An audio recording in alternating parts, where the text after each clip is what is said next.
Olá, queridos ouvintes. Bom dia, graça e paz. Gratos ao Senhor por mais esse tempo que Deus nos permite de estarmos juntos e buscarmos a direção e a orientação da palavra de Deus para as nossas vidas.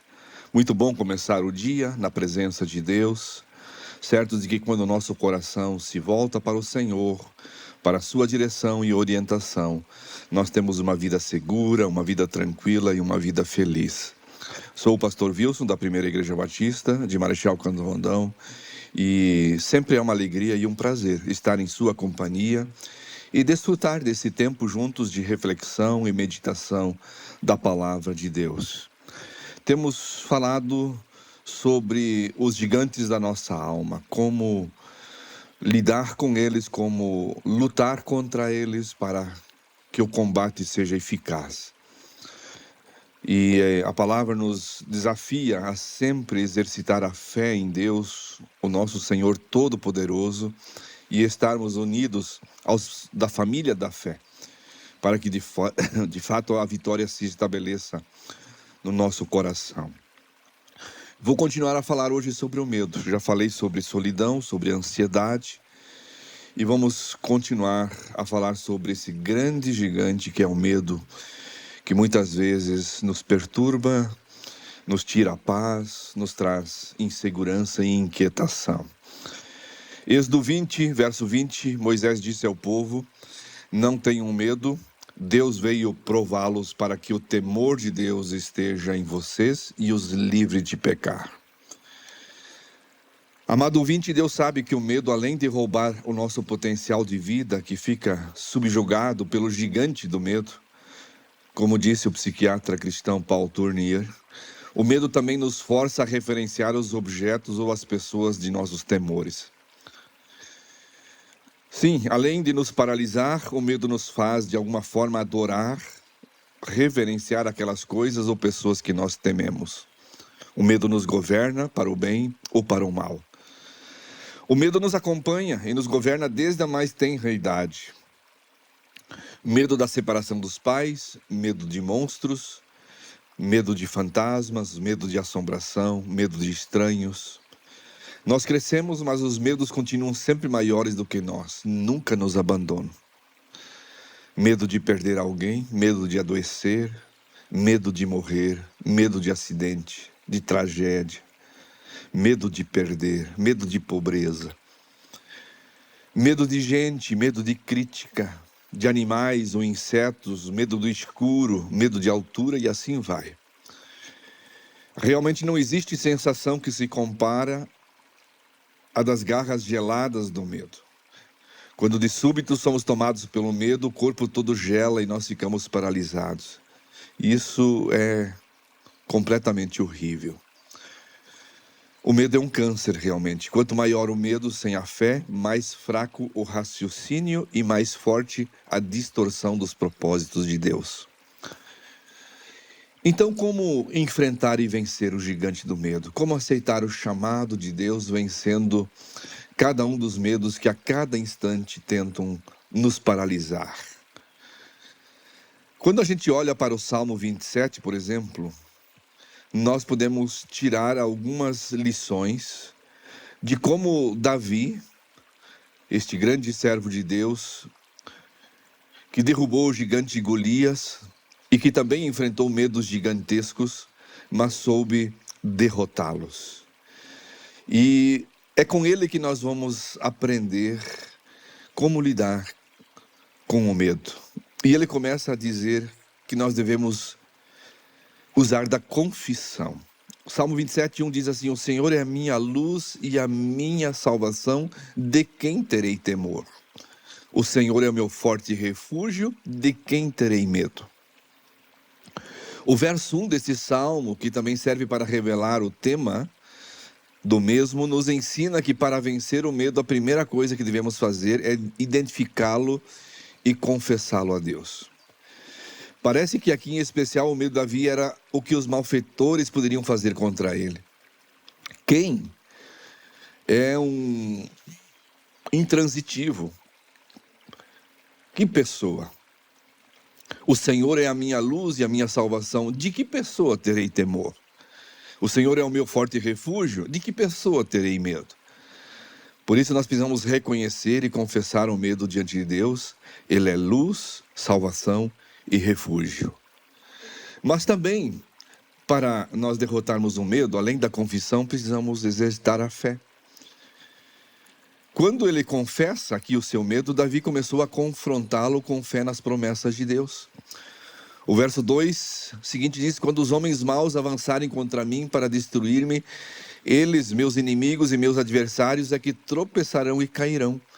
Ainda que um exército se acampe contra mim, meu coração não temerá. Ainda que se declare guerra contra mim, mesmo assim estarei confiante. Uma coisa eu pedi ao Senhor, e é o que procuro, que eu possa viver na casa do Senhor todos os dias da minha vida, para contemplar a bondade do Senhor e buscar a sua orientação no seu templo. Pois no dia da sua adversidade, Ele me guardará protegido em sua habitação. No seu tabernáculo me esconderá e me porá em segurança sobre um rochedo. Então triunfarei sobre os inimigos que me cercam. E no seu tabernáculo oferecerei sacrifícios com aclamações. Cantarei e louvarei ao Senhor. Olha a fé que este homem tinha. Ele tinha a confiança plena ao Senhor. Ele buscou a face, a presença de Deus. Ele procurava estar em intimidade profunda com Deus. E Deus, então, no dia da adversidade, o protegia e o escondia em segurança, guardado, sem nenhum mal o acometer. Mas também, depois de ele buscar a Deus, a face de Deus, ele suplica. E interessante que as palavras de Davi logo se transformam aqui. A confissão de fé transmuta em súplica por socorro. Ou seja, enfrentamos o medo com fé e oração. Ele diz assim no verso 7 seguinte: ouve a minha voz quando clamo ao Senhor. Tem misericórdia de mim e responde-me. A teu respeito diz o meu coração, busque a minha face. A tua face, Senhor, sim, eu buscarei. Não escondas de mim a tua face e não rejeites com ira o teu servo. Tu tens sido o meu ajudador. Não me desampares, nem me abandones, ó Deus, meu Salvador. A confiança de Davi era tão grande que ele clamou ao Senhor na certeza de que Deus realmente iria estender a sua mão e jamais iria o desamparar. E ele chega a dizer que mesmo que as pessoas mais queridas, mais amadas, os pais que são os mais próximos o desamparassem, ainda assim Deus iria o acolher e o amparar. Deus iria mostrar a ele o caminho seguro. Deus iria dar a ele a graça, a bênção de ter a certeza de que a bondade de Deus jamais iria ser retirada sobre a sua vida. E com esta súplica, ele realmente coloca o seu coração no altar de Deus. E depois ele age. O verso 14 diz que após a confissão, a súplica, veio a ação. Espere no Senhor, seja forte, coragem, espere no Senhor. Uma outra tradução diz: espere pelo Senhor e tem bom ânimo. Fortifique-se o teu coração, espere, pois, pelo Senhor. Mas como pode ser ação se Davi diz: espere no Senhor? O salmista não está nos convidando à inércia, pelo contrário. Davi está convidando o povo de Deus a seguir com força e coragem, com fé no Senhor, esperando no Senhor. Não fosse assim, não faria qualquer sentido ele dizer no mesmo versículo que ele disse, ou seja, seja forte, coragem. Davi está nos dizendo que nós, após confessarmos o medo, abraçamos as promessas de Deus pela fé, suplicamos a Deus em oração e o que devemos fazer é seguir com força e coragem a vida que Deus nos deu, esperando em Deus. Você já notou que o que as criancinhas mais gostam nas brincadeiras de esconde-esconde? Não é de se esconder. O que as crianças mais gostam ao brincar de esconde-esconde é de serem achadas. Algumas vezes elas chegam a dar dicas de onde estão para que nós as encontremos mais rapidamente. Se demorarmos muito para achá-las, perde a graça, não é mesmo? De certa forma, nós somos como essas criancinhas. Vivemos em um mundo mau, cheio de pecados, escuro e assustador. Não é sem motivos, portanto, que tantas vezes o medo congela nossa alma. Por isso que, iguaizinhos às criancinhas brincando de esconde-esconde, nós esperamos ser achados e logo, rapidamente, achados por Deus. Ansiamos pela certeza de que Deus sabe exatamente onde nós estamos.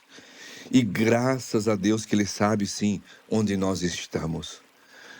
O verso 15 e 16 diz: pode a mãe esquecer o bebê que mama, abandonar o filho que deu à luz? Pois mesmo que as mães esqueçam, eu nunca esquecerei de você. Olha que promessa maravilhosa. Nunca, nunca Deus esquece. Veja, escrevi o seu nome na palma da minha mão. Nunca perco de vista os muros que você está reconstruindo. Portanto, não temas. Prezado ouvinte, Deus sabe exatamente onde você está, como você se encontra, em que situação e em circunstância você está vivendo na sua vida. Deus conhece o teu coração, Deus conhece as tuas lutas, Deus conhece as tuas batalhas. Ele não esqueceu de você. Você está guardado nas suas mãos. Romanos 8:31 diz assim: se Deus é por nós, quem será contra nós? Aquele que não poupou seu próprio filho, mas o entregou por todos nós, como não nos dará juntamente com ele de graça todas as coisas? Não tenha medo, pois nada será capaz de nos separar do amor de Deus que está em Cristo Jesus, o nosso Senhor. Portanto, prezado ouvinte, esse é o nosso desafio. Sejamos fortes e corajosos. Não tenham medo, como diz Moisés, nem fiquem apavorados por causa de coisa alguma, pois o Senhor, o seu Deus, vai com vocês, nunca os deixará e nunca os abandonará. Que nós possamos combater o medo com fé nas promessas de Deus em Cristo. Se Deus é por nós, quem será contra nós? Que nós possamos realmente depositar toda a nossa confiança no Senhor e saber que Deus nos guarda, Deus nos protege, Deus nos livra. Deus é que luta por nós. Não permita que o medo, a insegurança tome conta do seu coração. Apenas confie em Deus e faça de Deus a sua segurança, e que a sua graça e a sua bondade se derramem sobre o seu coração e a sua vida, e que você tenha vitória sobre as batalhas do seu coração. Que Deus abençoe esta palavra no meu e no seu coração, em nome de Jesus. Amém.